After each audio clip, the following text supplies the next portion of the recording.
Hello बच्चों, हर हर महादेव। कैसे हैं आप सब?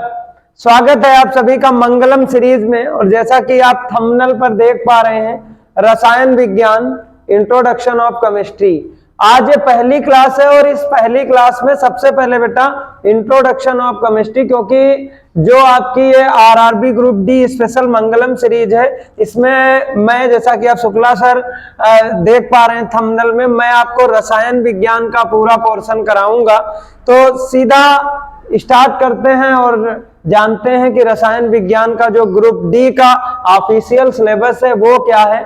और सबसे पहले स्टार्ट करते हैं, और उससे पहले बेटा यहाँ पर दो लाइनें लिखी हुई हैं कि हो चुका आगाज रण का, युग बदलने की तैयारी है, जीत उसी की होगी जिसका संघर्ष जारी है। संघर्ष का मतलब बेटा यहाँ पर ये है कि आपको ग्रुप डी की जो 32,438 पोस्ट हैं, इसमें सिर्फ फॉर्म फिलअप करने से कुछ नहीं होगा।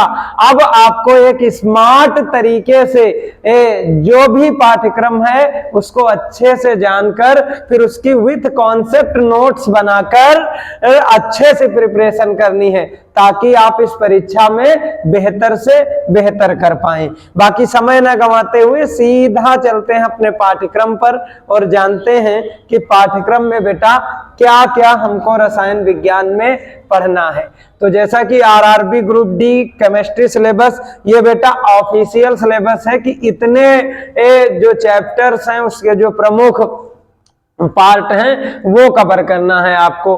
तो पहला ही चैप्टर जो जहां से बेटा बेसिक शुरुआत होती है, पहला ही चैप्टर आपको मैटर दिया गया है। मैटर का मतलब बेटा पदार्थ।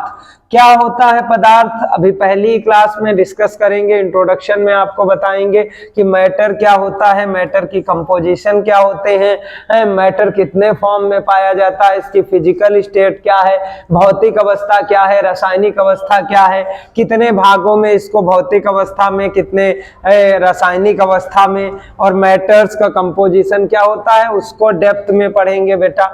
उसके बाद जो हमारा सेकेंड है एटम्स एंड मॉलिक्यूल्स, यानी कि परमाणु और अणु। दूसरा चैप्टर जो बेटा हमें लेना है वो लेना है परमाणु और अणु। बहुत डेप्थ में जानेंगे क्या होता है एटम्स, और एटम्स के अंतर्गत कितने इसके मौलिक कण होते हैं। आपने बहुत बेसिक तौर पर इलेक्ट्रॉन, प्रोटॉन और न्यूट्रॉन को पढ़ रखा है, जो आपको बहुत ज्यादा इंपॉर्टेंट करेगा परीक्षा की दृष्टिकोण से। इस चैप्टर से काफी क्वेश्चन आते हैं परमाणु और अणु से।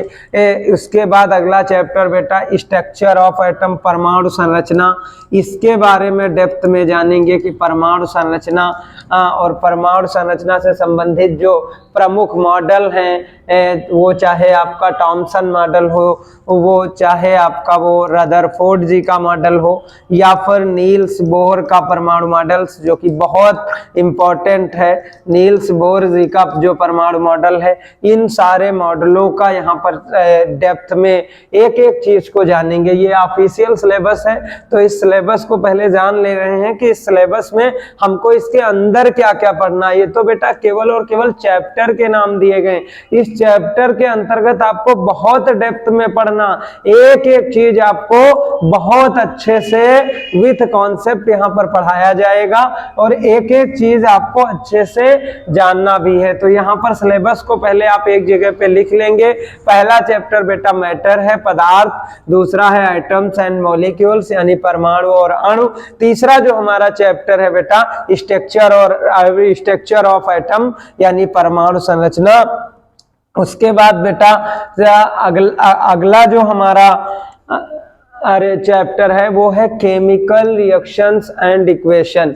ये बहुत इंपॉर्टेंट चैप्टर है बेटा, इससे काफी ज्यादा क्वेश्चंस आते हैं। केमिकल रिएक्शन एंड इक्वेशन, यानी कि इसको बेटा बोलते हैं रासायनिक अभिक्रिया एवं समीकरण। बहुत डेप्थ में जानेंगे क्या होती है रासायनिक अभिक्रिया, कैसे उसका समीकरण लिखा जाता है, और रासायनिक अभिक्रियाएं कितने प्रकार की होती हैं। इन सबको बहुत डेप्थ में यहाँ पे जानेंगे। बहुत इंपॉर्टेंट रिएक्शन हो, चाहे आपकी कॉम्बिनेशन रिएक्शन हो, चाहे आपकी डिकम्पोजिशन रिएक्शन हो, इन सब को बिल्कुल इंटरनल जब पढ़ेंगे तो एक एक चीज केमिकल रिएक्शन एंड इक्वेशन वाले चैप्टर में जानेंगे। उसके बाद बेटा पेरियोडिक क्लासिफिकेशन ऑफ एलिमेंट्स, यानी कि तत्वों के आवर्ती वर्गीकरण, इसमें मेंडलीव की पीरियोडिक टेबल और जो इम्पोर्टेंट है पीरियोडिक क्लासिफिकेशन ऑफ एलिमेंट, यानी कि जो ये आपका सिलेबस दिया गया है पीरियोडिक क्लासिफिकेशन ऑफ एलिमेंट, तत्वों के वर्गीकरण, तत्वों का वर्गीकरण पीरियोडिक टेबल के आधार पर जितना भी अरे इसमें है इम्पोर्टेंट वो हर एक कॉन्सेप्ट आपको कराया जाएगा। जितनी भी मूल आवर्त सारणी हो चाहे दीर्घाकार आवर्त सारणी हो, सब आपको इस चैप्टर में बेटा डेप्थ में कराया जाएगा। उसके बाद केमिकल बॉन्डिंग, ये आपका चैप्टर बहुत इंपॉर्टेंट है। यहाँ से बहुत सारे क्वेश्चंस प्रीवियस ईयर में आए हुए हैं और बहुत सारे क्वेश्चन यहाँ पर पूछे भी जाते हैं कि केमिकल बॉन्डिंग जो आपकी है, रासायनिक आबंध जो आपका है, ये बहुत इंपॉर्टेंट है बेटा कि रासायनिक आबंध में जो आपको पढ़ाया जाएगा इसमें हर प्रकार के बॉन्डों की चर्चा होगी और बहुत डेप्थ में आपको इस चैप्टर में भी कराया जाएगा। आगे देखते हैं कि और कौन से चैप्टर्स आपको डेप्थ में पढ़ना है और आगे कौन से चैप्टर आपको डेप्थ में पढ़ना है बेटा। ये देखिए अगली स्लाइड अगर हम देखते हैं तो इसमें जो हमें सिलेबस दिया गया है वो ऑक्सीडेशन यानी कि ऑक्सीकरण बेटा, ऑक्सीजन का जुड़ना और हाइड्रोजन का निकलना, क्या होता है ऑक्सीकरण। उसके बाद रिडक्शन बेटा, अपचयन, इसको बहुत डेप्थ में पढ़ेंगे कि अपचयन क्या होता है। कंब्यूजेशन, जैसा कि आपको इस पर दहन, और यहाँ पर लिखा है ज्वाला फ्लेम। इन सारे चैप्टरों को मेटल्स एंड नॉन मेटल्स यानी धातु और अधातु, इन सब को बेटा धातु और अधातु, इन सब को बेटा बहुत डेप्थ में अरे जानेंगे क्या होते हैं। एक एक चैप्टर्स की क्लास होगी विथ कॉन्सेप्ट, आपको यहाँ पर एक एक चीज समझाई जाएगी। और ये आपका टोटल सिलेबस था बेटा जो आपको पूरे केमिस्ट्री के भाग में ग्रुप डी के लिए तैयार करना है। इसमें जितने भी चैप्टर्स हैं, इस चैप्टर्स के अंतर्गत जो भी इम्पोर्टेंट कॉन्सेप्ट होंगे वो सब आपको रेडी करना है। तो एक बार और डेप्थ में हम नजर डाल लेते हैं कि हमारा सिलेबस जो था वो क्या था। सबसे पहले बेटा मैटर, सबसे पहले अगर हम बात करते हैं तो सबसे पहले बेटा जो है वो मैटर्स चैप्टर है, दूसरा एटम्स एंड मॉलिक्यूल्स है, तीसरा स्ट्रक्चर ऑफ एटम है और उसके बाद बेटा हमारा अगला जो है वो है केमिकल रिएक्शन एंड इक्वेशन, उसके बाद पेरियोडिक क्लासिफिकेशन ऑफ एलिमेंट, उसके बाद केमिकल बॉन्डिंग बेटा, और उसके बाद आपके जो ये इंपॉर्टेंट चैप्टर दिए गए हैं oxidation and reduction, combustion and flame, metals and non metals, ये बेटा बहुत इंपॉर्टेंट चैप्टर हैं जो आपको पूरा इस मंगलम सीरीज में कवर कराए जाएंगे। एक एक चैप्टर आपको यहाँ से कवर कराया जाएगा। अब बेटा स्टार्ट करते हैं अपनी क्लास को। जैसा कि हम थंबनेल में जब क्लास शुरुआत किए थे तो इस पर आपका जो ये लिखा हुआ था कि इंट्रोडक्शन ऑफ केमिस्ट्री, जैसा कि बेटा इस पर आप देख पा रहे हैं इंट्रोडक्शन ऑफ केमिस्ट्री। चूंकि सिलेबस आपने देख लिया होगा अच्छे से, अगर तो इसकी नोट्स बना के आप इस सिलेबस को लिख देंगे और पहले क्लास में आपको इंट्रोडक्शन ही जानना है कि केमिस्ट्री होती क्या है, इसका स्कोप क्या क्या है, इसकी ब्रांचेस कितनी हैं और ये बेसिकली इसमें हमको क्या पढ़ना होता है। तो सीधा बेटा हम स्टार्ट करते हैं इंट्रोडक्शन ऑफ केमिस्ट्री और जानते हैं कि इंट्रोडक्शन ऑफ केमिस्ट्री में कि केमिस्ट्री होती क्या है और इसको किस तरीके से हमें पढ़ना है। तो सबसे पहले देखिए बेटा केमिस्ट्री को कहते हैं रसायन विज्ञान। क्या कहते हैं बेटा? रसायन विज्ञान, केमिस्ट्री। अगर बेटा हम रसायन विज्ञान को जाने कि रसायन विज्ञान किसे कहते हैं तो एक सिंपल वे में हम जाने किसी पदार्थ के स्वरूप, संरचना, रंग व उसकी रासायनिक अभिक्रिया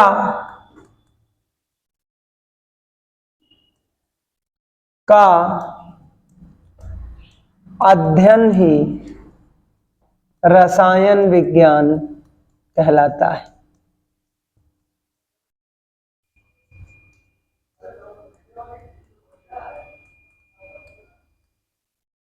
पदार्थ के स्वरूप, संरचना एवं उसकी रासायनिक अभिक्रिया का अध्ययन ही रसायन विज्ञान कहलाता है। बेटा अगर इसको अंग्रेजी में हम बोलना चाहें तो सिंपल वे में कहेंगे रसायन, chemistry is the branch of science, chemistry is the branch of science, branch of science which deals matters composition, structure and its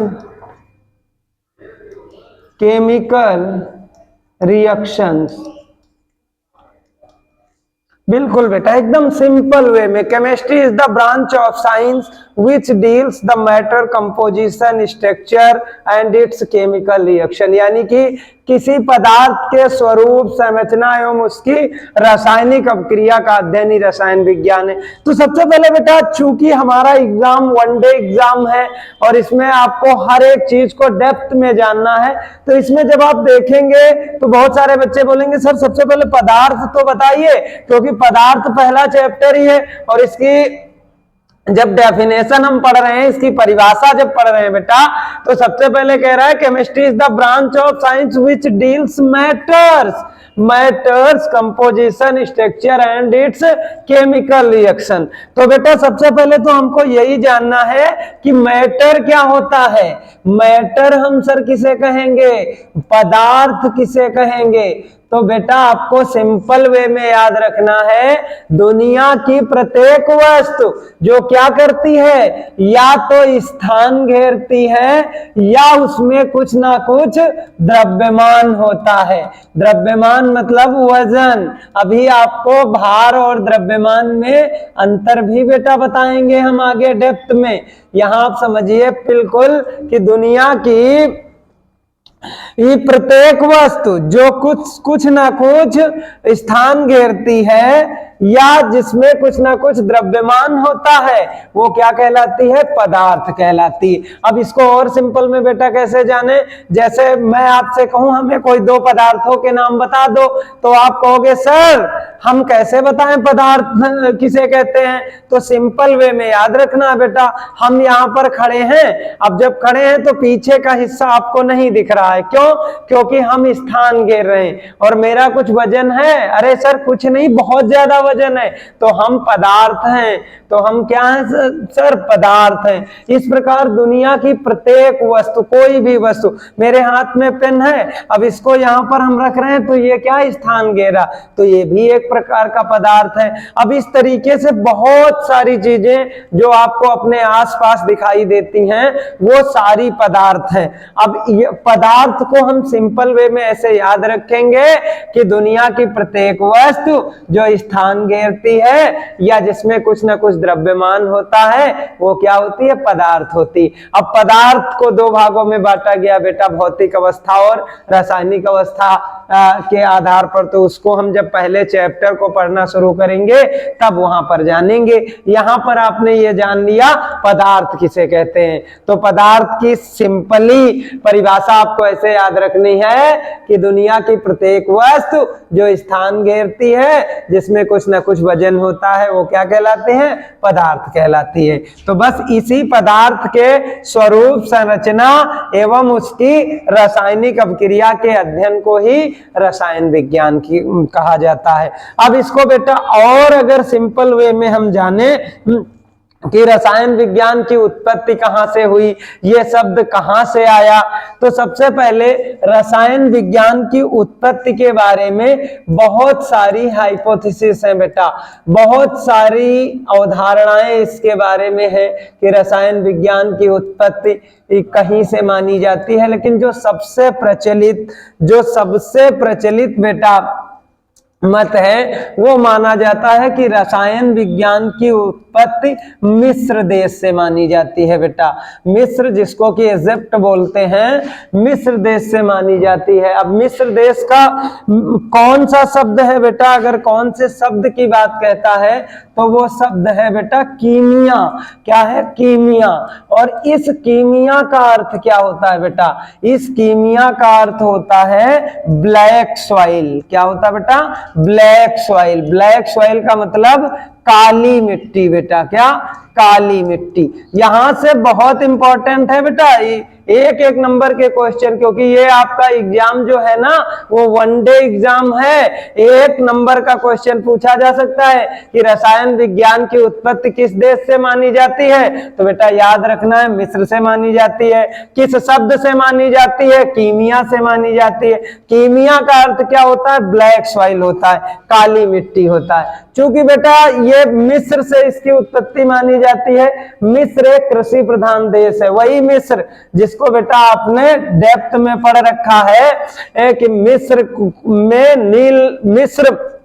में एक नदी है जो कि विश्व प्रसिद्ध है। वो कौन सी नदी है? नील नदी है। कई बार आपने प्रश्नों में पढ़ा भी होगा कि नील नदी को मिस्र का वरदान या अभिशाप क्यों कहा जाता है। और मिस्र के पिरामिड जो हैं वो पूरी दुनिया में बहुत फेमस हैं। तो मिस्र एक कृषि प्रधान देश है और वहां के लोग खेती करते थे। तो उनको खेत में एक ऐसा पदार्थ दिखा, एक ऐसा रसायन दिखा बेटा जो कि मिट्टी को काली कर रहा था। किसको काली कर रहा था? मिट्टी को काली कर रहा था। उसी का नाम उन लोगों ने कीमिया दिया था। और कीमिया का अर्थ क्या होता है? ब्लैक सॉइल, मिट्टी को काली करना। और उसी ब्लैक सॉइल या कीमिया शब्द से एक केमिस्ट्री की उत्पत्ति को माना जाता है कि कीमिया ही आगे चल के किसमें बदल गया? केमिस्ट्री में बदल गया, यानी रसायन विज्ञान में बदल गया। प्रारंभ में बिल्कुल सिंपल वे में एक चीज कही भी जाती थी बेटा कि रसायनों के अध्ययन को रसायन विज्ञान कहते हैं। रसायनों का मतलब, इसको मतलब बेटा केमिकल। क्या? केमिकल। रसायनों के अध्ययन को रसायन विज्ञान कहते हैं। ये प्रारंभ में माना जाता था कि रसायन के अध्ययन को रसायन विज्ञान कहते हैं, यानी सिंपल वे में chemical study is called chemistry. बिल्कुल एक वर्ड में आपको ऐसे भी याद रखना है बेटा कि chemical study is called chemistry. Chemical study is called chemistry. ये बेटा आपको याद रखना है कि chemical study is called chemistry. अब एक चीज और आपको बेटा याद रखना, रसायन विज्ञान का जो क्षेत्र है ना हमारे जीवन में हर पहलू पर लागू होता है। कोई भी ऐसा क्षेत्र नहीं है बेटा जहां पर रसायन विज्ञान का उपयोग ना होता हो। इसीलिए इसको विज्ञानों का विज्ञान भी कहा जाता है। इसको एक चीज में याद रखेंगे, विज्ञानों का विज्ञान। इसको ऐसे भी याद रखेंगे, इसको विज्ञानों का विज्ञान भी कहा जाता है। विज्ञानों का विज्ञान। रसायन विज्ञान को बेटा क्या कहा जाता है? विज्ञानों का विज्ञान कहा जाता है। विज्ञानों का विज्ञान। तो इसका राइट आंसर क्या है बेटा? अभी आपको बताए रसायन विज्ञान ना। इस चीज को आपको याद रखना है। विज्ञानों का विज्ञान कौन सा है? रसायन विज्ञान है। अब रसायन विज्ञान के जनक कौन माने जाते हैं? ये भी क्वेश्चन बहुत इंपॉर्टेंट है कि रसायन विज्ञान के जनक कौन हैं। तो बेटा रसायन विज्ञान के जो जनक हैं वो लेवोसिए जी को माना जाता है। लेवोसिए जी को जो है वो रसायन विज्ञान का जनक माना जाता है। और अगर क्वेश्चन आ जाए कि भारतीय रसायन विज्ञान के जनक कौन है, तो पीसी राय, ये बेटा याद रखेंगे भी एक क्वेश्चन कि पीसी राय जी जो हैं इनको भारतीय रसायन विज्ञान का जनक माना जाता है, पीसी राय जी को। अब अगर हम रसायन विज्ञान के बारे में और जाने सर कि रसायन विज्ञान का हमारे दैनिक जीवन में क्या उपयोग है, रसायन विज्ञान हमारे जीवन में किन किन क्षेत्रों में इसका उपयोग होता है, तो रसायन विज्ञान का उपयोग बेटा आपके हर क्षेत्र में होता है। अगर हम बात करें कृषि क्षेत्र में, कृषि क्षेत्र में अगर हम बात करें बेटा कि कृषि क्षेत्र में, तो आप देखते होंगे कि बहुत सारे केमिकल, बहुत सारे फर्टिलाइजर्स, इन सब का अध्ययन आप कृषि क्षेत्र में करते हैं। अगर हम औद्योगिक क्षेत्र की बात करें या हम अन्य और कोई भी ऐसा बेटा, चाहे वो कृषि क्षेत्र हो, चाहे वो औद्योगिक क्षेत्र हो, चाहे सौंदर्य और प्रसाधन हो, इन सब में बेटा रसायन विज्ञान का उपयोग है। और ये अगर हम और भी बहुत बृहद लेवल की बात करें तो चिकित्सा, इसको तो आप बेटा भूल ही नहीं सकते कि मेडिकल फील्ड में रसायन विज्ञान का उपयोग किस लेवल पर है। कृषि क्षेत्र में तो हम उर्वरकों की बात करते हैं, तमाम सारी खाद, रासायनिक उर्वरक सब की बात होती है। सौंदर्य प्रसाधन में बेटा आप सुबह सुबह क्या करते हैं, आप तो हम ये भी बोल सकते हैं कि रसायन विज्ञान हमारे जीवन में हर एक क्षेत्र में बहुत अहम भूमिका निभा रहा है। क्यों? क्योंकि हम सोकर उठते हैं तब से जब तक सो नहीं जाते हैं, कहीं ना कहीं केमिस्ट्री हमारे ऊपर हावी रहती है। हम सुबह सुबह उठते हैं ना, और उठने के बाद जब रेडी होते हैं और स्कूल जाने के लिए निकलते हैं और शीशे में अपना चेहरा देखते हैं, जब अपना शीशा चेहरे में देखते हैं तो लगता है यार बहुत अच्छा नहीं लग रहा, तो मम्मी बोलती बेटा क्रीम लगा लीजिए। अब क्रीम लगाते हैं, थोड़ा सा चेहरा जो है फेल लगने लगता है, तो वो भी क्या है, अब क्रीम को किसने बनाया है, वो केमिस्ट्री से बनी हुई है।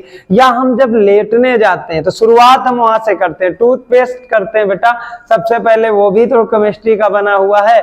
या हम जब लेटने जाते हैं और इस वक्त बहुत ज्यादा, कई बार क्या होता है कि बहुत ज्यादा मच्छर लगने लगते हैं, मॉस्किटो बहुत ज्यादा लगने लगते हैं, तो उसके लिए हम क्या लगा लेते हैं, मच्छर लोशन लगा लेते हैं या मोर्टीन का इस्तेमाल कर देते हैं, तो उससे भी बेटा एक प्रकार का केमिकल निकलता है। तो हम ये चीज कह सकते हैं कि रसायन विज्ञान जो है वो हमारे जीवन के हर एक क्षेत्र में, हर एक पहलू में अपनी अहम भूमिका निभाता है। और अगर रसायन विज्ञान के हम प्रकार की बात करें बेटा कि रसायन विज्ञान कितने प्रकार का होता है, तो रसायन विज्ञान की बेटा प्रमुख जो शाखाएं हैं वो 3 शाखाएं प्रमुख रूप से आप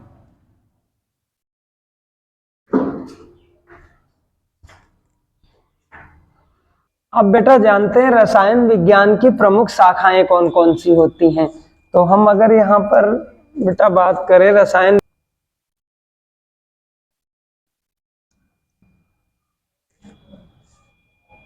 बेटा अगर बात करें रसायन विज्ञान की शाखाओं की, तो बेसिकली आप समझते हैं रसायन विज्ञान को 3 प्रमुख भागों में बांटा गया है बेटा। 3 प्रमुख भाग, पहला है अकार्बनिक रसायन, अकार्बनिक जिसको बेटा बोलते हैं इनऑर्गेनिक, इनऑर्गेनिक। दूसरा बेटा कार्बनिक जिसको कि बोलते हैं ऑर्गेनिक केमिस्ट्री। और तीसरा बेटा भौतिकी रसायन जिसको कि बोलते हैं फिजिकल केमिस्ट्री, फिजिकल केमिस्ट्री। तो रसायन विज्ञान की अगर हम प्रमुख शाखाओं की बात करें बेटा, तो इसको अकार्बनिक रसायन, कार्बनिक रसायन और भौतिकी, इन 3 प्रमुख शाखाओं में बांटा गया है। अकार्बनिक जैसा कि इसमें तत्वों और यौगिकों का डेप्थ में अध्ययन किया जाता है, और इसमें कार्बनिक जैसा कि कार्बन यौगिकों का जो डेप्थ में, वो आगे आपके पाठ्यक्रम में डिस्कस किया जाएगा। इसको छोड़कर और भी बहुत सारी ब्रांचें हो सकती है, जैसे कि एक बायोकेमिस्ट्री आपकी बहुत ज्यादा, जैव रसायन जिसको बोलते हैं, इसका भी बहुत बड़े लेवल पर उपयोग है। जैव रसायन, ये भी एक महत्वपूर्ण रसायन विज्ञान की शाखा है। तो इस प्रकार रसायन विज्ञान की प्रमुख शाखाओं के रूप में हम 3 शाखाओं को जानते हैं, इनऑर्गेनिक, ऑर्गेनिक और फिजिकल केमिस्ट्री, जबकि बायोकेमिस्ट्री भी एक ब्रांच है रसायन विज्ञान की जो कि अति महत्वपूर्ण है। इस प्रकार हम डेप्थ में चीज़ों को समझेंगे अपनी पहली क्लास के माध्यम से। आज जो आपको इसमें याद रखना है उसमें 2-3 क्वेश्चन बेटा इस इंट्रोडक्शन में बहुत ज़्यादा याद रखना है। सबसे पहले तो रसायन विज्ञान के जनक किसे कहते हैं, तो रसायन विज्ञान के जनक लेवोजियर जी को कहते हैं। भारतीय रसायन विज्ञान का जनक किसे कहते हैं, तो भारतीय रसायन विज्ञान का जनक PC राय जी को यानी प्रफुल्ल चंद्र राय जी को कहते हैं। रसायन विज्ञान किस भाषा का शब्द है, तो इजिप्ट से, मिस्र देश से इसकी उत्पत्ति मानी जाती है। किस शब्द से मानी जाती है, कीमिया से मानी जाती है। तो इस प्रकार आपको ये प्रमुख बातें इस सेशन में याद रखनी है कि इंट्रोडक्शन में, बाकी आपने डेप्थ में सिलेबस देख ही लिया है। अब जब आपकी पहली क्लास कराई जाएगी तो उसमें सबसे पहला चैप्टर मैटर लिया जाएगा। इसके साथ हम आपसे जुड़ेंगे। Thank you so watching it.